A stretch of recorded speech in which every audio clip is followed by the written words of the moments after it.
Hello बच्चों, let's see this question. The question says the reproductive system of Fasciola hepatica. हमें यहाँ पे discuss करना है रिप्रोडक्टिव सिस्टम फैसियोला हेपाटिका का। तो चलिए स्टार्ट करते हैं अपने की कॉन्सेप्ट के साथ। अगर हम बात करते हैं फैसियोला हेपाटिका की, तो कहीं ना कहीं बिलोंग करता है फाइलम प्लेटीहेलमिन्थिस से। इट इज फाइलम प्लेटीहेलमिन्थिस से बिलोंग करता है।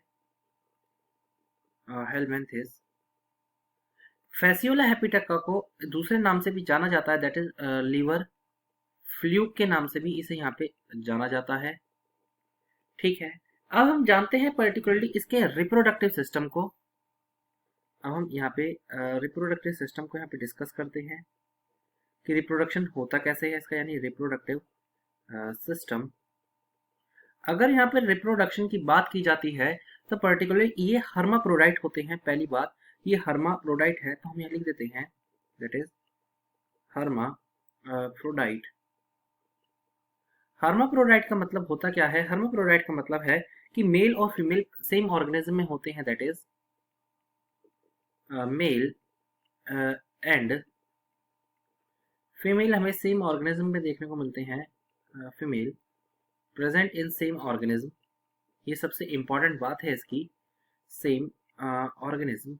क्योंकि दोनों एक ही ऑर्गेनिज्म में देखने को मिलते हैं, तो इसमें कहीं ना कहीं दो रिप्रोडक्शन जैसे हम यहाँ पे जानते हैं। एक होता है क्रॉस फर्टिलाइजेशन, एक इसमें हमें क्रॉस फर्टिलाइजेशन देखने को मिलता है। और जो दूसरा जो हमें फर्टिलाइजेशन इसमें देखने को मिलता है वो देखने को मिलता है सिंपल, या जिसे हम कह देते हैं, और सेल्फ फर्टिलाइजेशन जिसे हम कहते हैं। सेल्फ फर्टिलाइजेशन भी इसे बोल दिया जाता है। चलिए, तो सबसे पहले हम डिस्कस करते हैं क्रॉस फर्टिलाइजेशन को।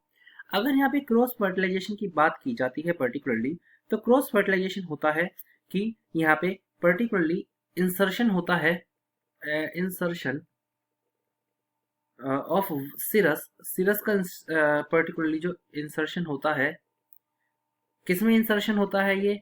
Into Laurer canal of another Fasciola.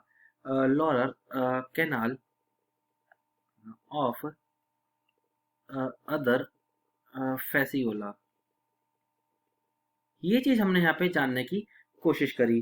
ठीक है, इस वजह से क्या होगा यहाँ पे, ये इस वजह से यहाँ पे स्पर्म का क्या हो जाता है, स्पर्म यहाँ पे पहुंच जाता है। अगर वही बात करते हैं सिंपल की या सेल्फ फर्टिलाइजेशन की, अगर हम बात करते हैं, तो पर्टिकुलरली होता क्या है यहाँ पे, विद इन सेम फ्लूक में ये चीज देखने को मिलती है। सेम फ्लूक में देखने को मिलती है। मतलब क्या है इसका? मतलब ये होता है जो स्पर्म है, sperm reaches Laurer canal, Laurer canal of same. यहाँ पे सेम ही लोअर कैनाल में जो है स्पर्म पहुंच जाता है, जिसकी वजह से फर्टिलाइजेशन हो जाता है। तो हमने यहाँ पे रिप्रोडक्टिव सिस्टम को जाना और यहाँ पे चीजों को समझने की कोशिश करी। Hope you understood it well. Best of luck.